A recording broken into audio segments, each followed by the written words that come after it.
Magic അവനിലേക്ക് സ്വാഗതം.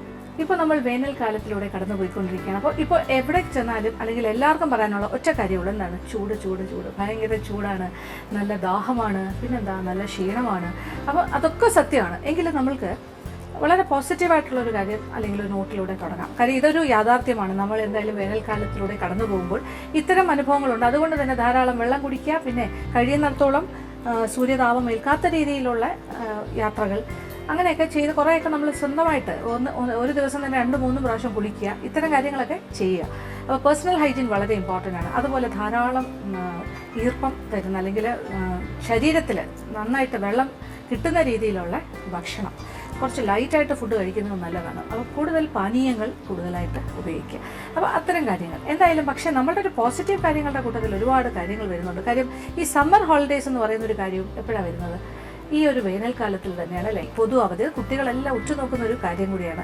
പിന്നെ കുടുംബത്തോടു കൂടി വല്ല സ്ഥലത്തേക്കൊക്കെ പോകാനോ, ഏതെങ്കിലും ഒരു ഉല്ലാസയാത്ര, 2-3 ദിവസം നീണ്ടു നിൽക്കുന്ന യാത്രയാകാം, അല്ലെങ്കിൽ ചെറിയ ചെറിയ പിക്നിക്സ് ആകാം. ഇതിനെല്ലാം പറ്റിയൊരു സമയവും കൂടിയാണ്. പക്ഷേ ഇപ്പോൾ നമ്മൾ കടന്നു പോകുന്നത് കുട്ടികൾക്ക് എന്താണ്? ഇപ്പോൾ പരീക്ഷ ചൂടാണ് ധാരാളമായിട്ട്. ഇപ്പോൾ വീട്ടിലെ അമ്മമാരെല്ലാം തന്നെ ബിസിയാണ് കുഞ്ഞുങ്ങളുടെ പഠിത്ത കാര്യങ്ങളുമായിട്ട്. ഇപ്പോൾ പല സ്ഥലങ്ങളിലും സോഷ്യൽ ഗ്യാതറിങ്സ്, അതായത് ഏതെങ്കിലും പൊതുവായിട്ടുള്ള പരിപാടികൾക്കൊന്നും അമ്മമാരെ ഒന്നും കാണാൻ കിട്ടില്ല. കുട്ടികളെ എല്ലാവരും പഠനത്തിലാണ്. അപ്പോൾ അങ്ങനെയുള്ള കുറേ കാര്യങ്ങളും ഇപ്പോൾ നടക്കുന്നുണ്ട്. Public exams, final year exams, അല്ല ഫൈനൽ പരീക്ഷകൾ ഒക്കെ. എന്തായാലും ഇത് കഴിയുമ്പോൾ ഒരു വെക്കേഷൻ വരുന്നുണ്ട്. അതിൻ്റെ മുന്നോടിയായിട്ട് അമ്മമാർ ഒരുപാട് തയ്യാറെടുപ്പുകൾ വേണ്ടി വരും. കാരണം കുട്ടികൾക്ക് ഇഷ്ടമുള്ള ഭക്ഷണം ഉണ്ടാക്കി കൊടുക്കുക, നല്ല നല്ല വിഭവങ്ങൾ തയ്യാറാക്കുക, ഇത്തരം കാര്യങ്ങൾ. എന്തായാലും കുഞ്ഞുങ്ങൾക്ക് ഇഷ്ടപ്പെടുന്നതും അതേസമയം മുതിർന്നവർക്കും പെട്ടെന്ന് നന്നായിട്ട് ഹെവി ആയിട്ട് കഴിക്കാൻ പറ്റുന്ന ചില ബ്രേക്ക്ഫാസ്റ്റ് ഐറ്റംസ് ഉണ്ട്, വളരെ ഹെൽത്തി ആയിട്ടുള്ള, എന്നാൽ കഴിച്ചാൽ നല്ല ഫില്ലിംഗ് ആയിട്ടുള്ള കാര്യങ്ങൾ കുഞ്ഞുങ്ങൾക്കും ഉണ്ടാക്കി കൊടുക്കാം. അത്തരം കാര്യങ്ങളും നമ്മളൊന്ന് മനസ്സിലാക്കണ്ടേ? അപ്പോൾ നമ്മൾ മുട്ട ഒരു പ്രധാനപ്പെട്ട ഒരു കാര്യം ആയിട്ട് തന്നെ വിചാരിക്കുക. കാര്യം മുട്ടയിൽ ധാരാളം പ്രോട്ടീൻസ് അടങ്ങിയിട്ടുണ്ട്, ഒരുപാട് കാര്യങ്ങളുണ്ട് മുട്ടയിൽ. അപ്പോൾ മുട്ട നമ്മളങ്ങനെ പൂർണ്ണമായി അവോയ്ഡ് ചെയ്യില്ല. ഇപ്പോൾ ഞാൻ അതുകൊണ്ട് മുട്ട കൊണ്ട് ഒരു വിഭവമാണ് ചെയ്യുന്നത്. അതൊരു ഓംലെറ്റാണ്. പക്ഷേ ഇത് സാധാരണ ഓംലെറ്റ് അല്ല, ഇതൊരു സ്റ്റഫ്ഡ് ഓംലെറ്റാണ്. വളരെ ഫില്ലിംഗ് ആയിട്ടുള്ളൊരു കാര്യം.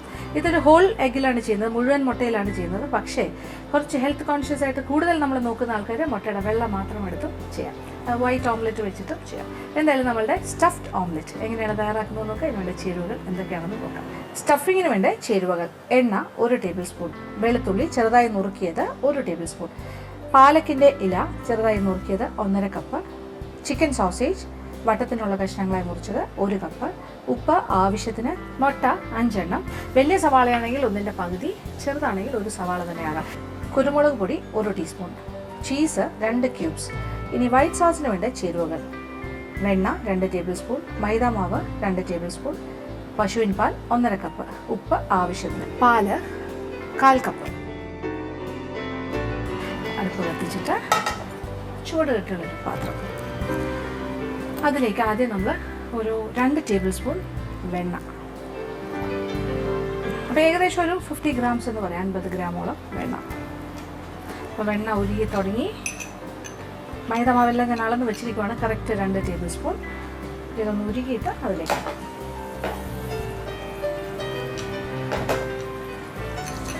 അപ്പോൾ മൈദാമാവ് 2 ടേബിൾ സ്പൂൺ,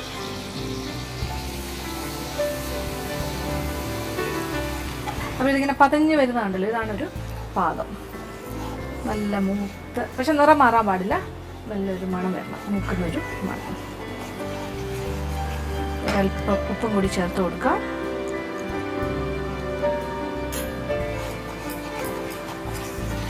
അപ്പോൾ ഇപ്പോൾ പാകത്തിന് മൂത്തിട്ടുണ്ടെങ്കിൽ തീ ഒന്ന് കുറച്ചിട്ട്, ഇത് വളരെ കെയർഫുള്ളായിട്ട് ചെയ്യേണ്ട കാര്യമാണ്, വളരെ ശ്രദ്ധാപൂർവ്വം. ഇതിപ്പോൾ ഞാൻ 1.5 കപ്പ് പാലെടുത്ത് വെച്ചിട്ടുണ്ട്. നമ്മൾ ഈ പാൽ ഇതിലേക്ക് ഒഴിക്കണം. തീ നന്നായിട്ട് കുറയ്ക്കുക. ഇത്രയും കോൺഫിഡൻസ് നമുക്ക് തോന്നുന്നില്ല എന്നുണ്ടെങ്കിൽ അടുപ്പിൽ നിന്ന് മാറ്റിയിട്ട് ചേർത്താലും മതിയാകും പാൽ. നമുക്ക് എത്ര കോൺഫിഡൻസ് ഉണ്ടോ അതനുസരിച്ച്. അടുപ്പിൽ വെച്ച് ചെയ്യാൻ കോൺഫിഡൻസ് ഉണ്ടെങ്കിൽ ഓക്കെ, അല്ലെങ്കിൽ മാറ്റി വെച്ച് ചെയ്യാം.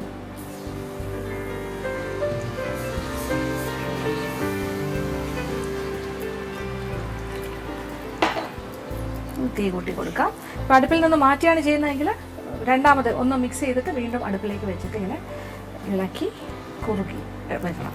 നല്ല കറക്റ്റായിട്ടാണ് നമുക്ക് വേണ്ടത്, എങ്കിലും ഇച്ചിരി കൂടെ പാല് വേണം. ഏകദേശം 1.5 കപ്പ് പാല് തന്നെ നമുക്ക് വേണ്ടി വരും. അപ്പോൾ ഈ കൺസിസ്റ്റൻസിയാണ് നമുക്ക് വേണ്ടത്. കുറച്ച് ടൈറ്റ് ആയിരിക്കണം, പക്ഷേ ഇതിനി കുറുകും. അപ്പോൾ ഒരുപാട് ലൂസ് അല്ല വേണ്ടത്, കുറച്ച് ടൈറ്റായിട്ടുള്ളൊരു വൈറ്റ് സോസ്. ഇത് അടുപ്പിൽ നിന്നും മാറ്റണം. അപ്പോൾ ഇത് ഇരിക്കുന്നതോറും കുറച്ചുകൂടി ഒന്ന് ടൈറ്റ് ആകും. നല്ല ഈ ഒരു കൺസിസ്റ്റൻസി. ഇത് ഇച്ചിരി ഒന്ന് കുറുകിയാലും കുഴപ്പമില്ല, ഇച്ചിരി ടൈറ്റ് ആയാലും പ്രശ്നമില്ല. ഇതൊരു സൈഡിലേക്ക് മാറ്റി വയ്ക്കാം. ഇനി ഇതേ അടുപ്പിൽ തന്നെ മറ്റൊരു പാത്രം അടുപ്പിലേക്ക് വയ്ക്കാം. നമ്മളിനി ഫില്ലിംഗ് തയ്യാറാക്കാൻ പോകുന്ന ഫില്ലിങ്ങിൻ്റെ ബാക്കി കാര്യങ്ങൾ. അപ്പോൾ ആദ്യം ഒരല്പം എണ്ണ, 1 ടേബിൾ സ്പൂൺ ഏതെങ്കിലും തരം വെജിറ്റബിൾ ഓയിൽ, ഏതാണെങ്കിലും കുഴപ്പമില്ല. എണ്ണ ചൂടായി കഴിഞ്ഞാൽ ആദ്യം നമ്മൾ 1 ടേബിൾ സ്പൂൺ ചെറുതായി നുറുക്കിയ വെളുത്തുള്ളി, 1 ടേബിൾ സ്പൂൺ. എണ്ണയിലവിടുന്ന് വെളുത്തുള്ളി ചെറുതായി മൂക്കുന്നൊരു മണം വരണം, വാടി ചെറുതായി. ഇപ്പോൾ ഈ നമ്മൾ ചെയ്യുന്ന വഴറ്റലൊക്കെ വളരെ പെട്ടെന്ന് തന്നെ ചെയ്യും. ഇപ്പോൾ എന്താ പറയുക, വെളുത്തുള്ളിയുടെ നിറം മാറാൻ തുടങ്ങുന്നേ ഉള്ളൂ, ഒന്ന് വാടിക്കഴിഞ്ഞു. ഒരുപാട് മൂക്കേണ്ട ആവശ്യമില്ല. അതിന് മുമ്പേ തന്നെ നമ്മൾ സവാള അരിഞ്ഞതും ചേർത്തു. ഇനി സവാളയും കൂടി ഇതുപോലെ ഇതിനോടൊപ്പം കിടന്നൊന്ന് വഴണ്ട് കളറൊക്കെ മാറാൻ തുടങ്ങണം. അത്രേ ഉള്ളൂ.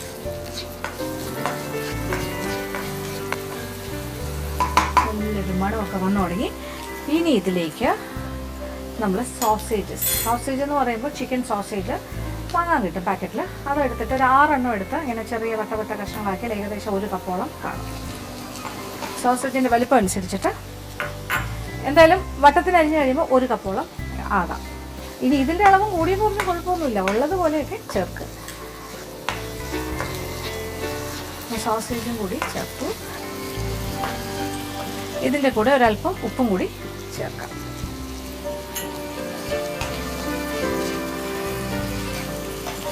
പിന്നെ ഇതിനോടൊപ്പം നമുക്ക് കുരുമുളക് പൊടി. ഇത് ഓരോരുത്തരുടെ ഇഷ്ടമാണ്, എത്ര എരിവ് വേണം. എനിക്ക് തോന്നുന്നു ഇതെല്ലാം കൂടി ചേർന്ന് വരുമ്പോൾ 1 ടീസ്പൂണെങ്കിലും ഉണ്ടെങ്കിൽ നല്ലതായിരിക്കും. 1 ടീസ്പൂൺ കുരുമുളക് പൊടിയാകാം, 1/2 മുതൽ 1 ടീസ്പൂൺ വരെ. ഇത് ഓരോരുത്തരുടെയും വ്യക്തിപരമായ ഇഷ്ടമാണ് എത്രത്തോളം എരിവെന്നുള്ളത്. അപ്പോൾ സോസേജും കുരുമുളക് പൊടി, വെളുത്തുള്ളി, സവാള എല്ലാം എണ്ണയിലാണെന്നിങ്ങനെ മൂക്കുകയാണ്. ഇനിയാണ് നമ്മളിതിലേക്ക് പാലക്ക് എന്ന് പറയുമ്പോൾ നമ്മുടെ പാലക് ചീര അത് നമ്മൾ അരിഞ്ഞെടുത്തത് 1.5 കപ്പ്.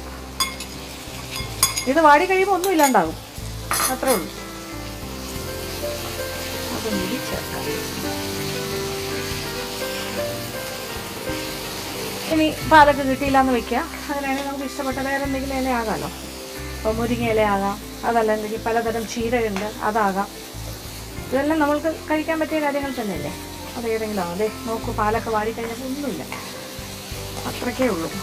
അപ്പോൾ ഇതിൽ നമ്മൾ ഉപ്പും ചേർത്തിട്ടുണ്ട്, കുരുമുളക് പൊടിയും ചേർത്തിട്ടുണ്ട്. ഇനി കഴിഞ്ഞു. തീ ഒരൽപ്പം കുറച്ചിട്ട് നമ്മളിതിലേക്ക് നമ്മൾ നേരത്തെ തന്നെ തയ്യാറാക്കി വെച്ച വൈറ്റ് സോസ് ഇപ്പോൾ നല്ല കട്ടിയായിട്ടിരിക്കുവാണ്. ഒരു വെണ്ണ പോലെ നോക്കൂ, നല്ല രസമായിട്ട് ചീസി ആയിട്ടിരിക്കുകയാണ്. നല്ല ചീസിൻ്റെ ഒരു കൺസിസ്റ്റൻസി. അതും കൂടി ചേർത്ത് യോജിപ്പിക്കാം. മതി, തീ ഓഫ് ചെയ്യാം.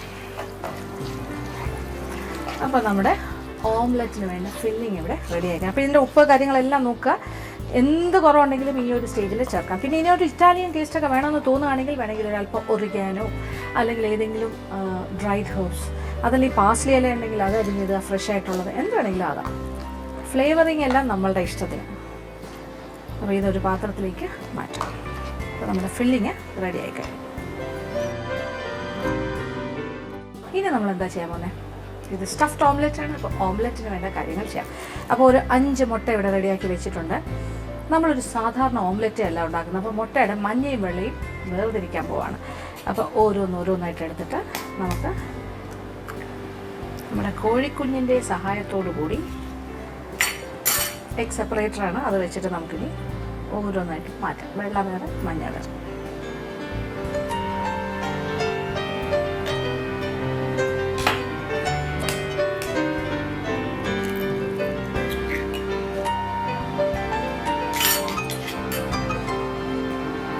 ഇപ്പോൾ കുറച്ച് ദിവസമായി ഞാൻ എൻ്റെ കോഴിക്കുഞ്ഞിനെ ഉപയോഗിച്ചിട്ട്, അപ്പോൾ കോഴിക്കുഞ്ഞിനെ എന്നെ മിസ് ചെയ്ത് തുടങ്ങി തോന്നുമ്പോൾ ഒരു ചേഞ്ച്.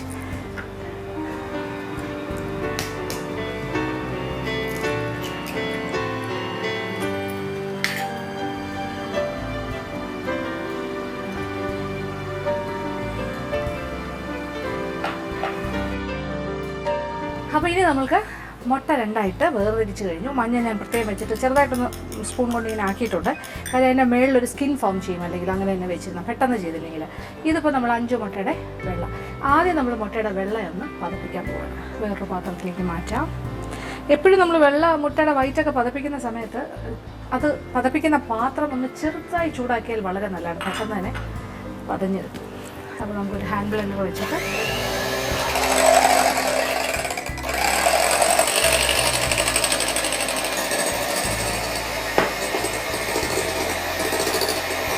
ഇങ്ങനെ ചെയ്താലുള്ള ഗുണം, നമുക്ക് നല്ല ഫ്ലഫി ആയിട്ടുള്ള ഓംലെറ്റ് കിട്ടും. നല്ല എന്താ പറയുക, പതഞ്ഞിരിക്കുന്ന ഓംലെറ്റ്. ഇങ്ങനെ വെള്ളം നന്നായിട്ട് പതഞ്ഞു കഴിഞ്ഞാൽ പിന്നെ അതിലേക്ക് നമ്മൾ മുട്ടയുടെ മഞ്ഞ, ഈ 5 മുട്ടയുടെ മഞ്ഞയും ചേർക്കുന്നു. അപ്പോൾ ഇത് നമ്മൾ ഭയങ്കര ഹെൽത്ത് കോൺഷ്യസ് ആയിട്ട് ചെയ്യുകയാണെങ്കിൽ മുട്ടയുടെ മഞ്ഞ ഒഴിവാക്കുക. എഗ് വൈറ്റിൽ മാത്രം വേണമെങ്കിലും ചെയ്യാം.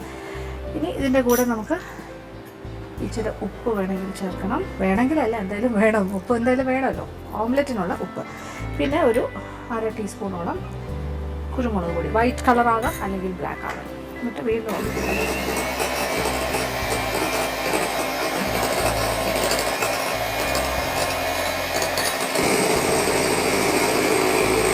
ഇതിലേക്ക് കുറച്ച് പാല്, ഒരു 1/4 കപ്പ് പാൽ എടുത്ത് വയ്ക്കുക. ഏതാണ്ട് ഒരു 3 ടേബിൾ സ്പൂൺ പാല് കുറേശ്ശെ ഒഴിച്ചു കൊടുക്കാം. അപ്പോൾ ഇത് കുറച്ചുകൂടെ ഒന്ന് സോഫ്റ്റായിട്ട് വരും ഓംലെറ്റ്.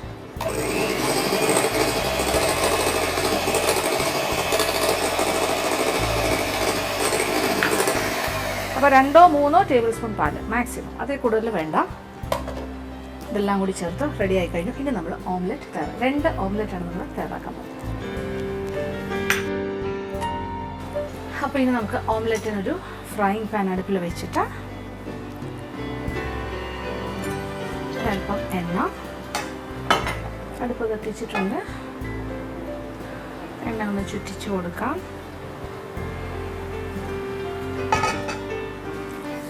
നമ്മളൊരു ഫ്ലഫി ഓംലെറ്റിന് വേണ്ട തയ്യാറെടുപ്പാണ്.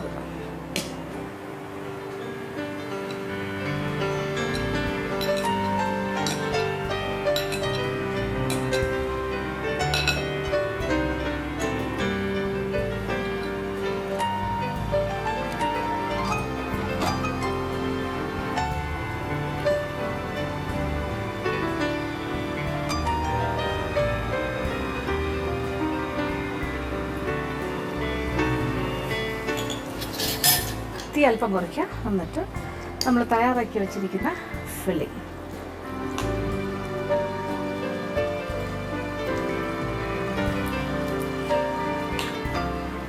ആവശ്യാനുസരണം നിറയ്ക്കുക.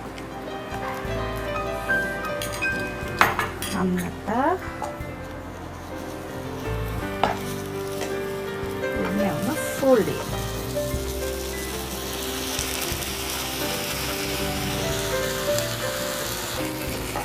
നമ്മൾ നിറച്ച് വെച്ചിരിക്കുകയാണ് അതിൻ്റെ ഫില്ലിങ് ഇത്രയും വെക്കണം എന്നില്ല, പക്ഷേ ഞാനത് എന്താ പറയുക, നന്നായിട്ടങ്ങ് ഫില്ല് ചെയ്യുകയാണ്. ശരിക്കും ഫില്ലിംഗ് ആയിട്ടുള്ളൊരു ഓംലെറ്റ് ആയിട്ട് തന്നെ ഇരിക്കട്ടെ. അപ്പോൾ ഇനി ഇത് നമ്മൾ പ്ലേറ്റിലേക്ക് മാറ്റും.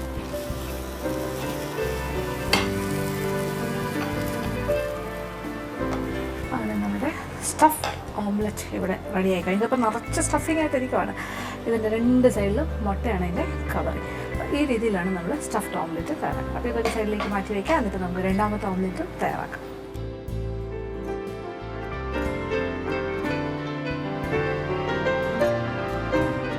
അപ്പോൾ നമ്മളുടെ ഫില്ലിങ് നിറച്ച് കഴിഞ്ഞു. ഇനി അതിൻ്റെ മുകളിലായിട്ട് ക്ലോസ് ചെയ്യുന്നത്, നമ്മൾ അത് മടക്കുന്നതിന് മുന്നേ കുറച്ച് ചീസ്, ഓപ്ഷണലാണ് പക്ഷേ ടേസ്റ്റ് കൂടും, ചീസ് ഗ്രേറ്റ് ചെയ്തിട്ട്. അപ്പോൾ ക്യൂബ്സ് ആയിട്ടുള്ള ചീസ് വാങ്ങുകയാണെങ്കിൽ ഒരു ക്യൂബ് മുഴുവൻ വേണമെന്നില്ല, ഗ്രേറ്റ് ചെയ്തിടാം.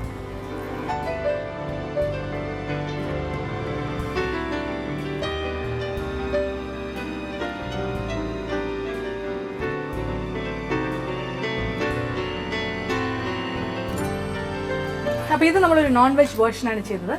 വെജിറ്റേറിയൻസ് ഉണ്ട്, മുട്ട മാത്രം കഴിക്കുന്ന വെജിറ്റേറിയൻസ് ഉണ്ട്. മുട്ട കഴിക്കും, പക്ഷെ കുഴപ്പമില്ല. അങ്ങനെയുള്ളവരാണെങ്കിൽ ഈ സോസേജിന് പകരം വേണമെങ്കിൽ മഷ്റൂംസ് വെച്ചിട്ട് ഇങ്ങനെ ചെയ്യാം.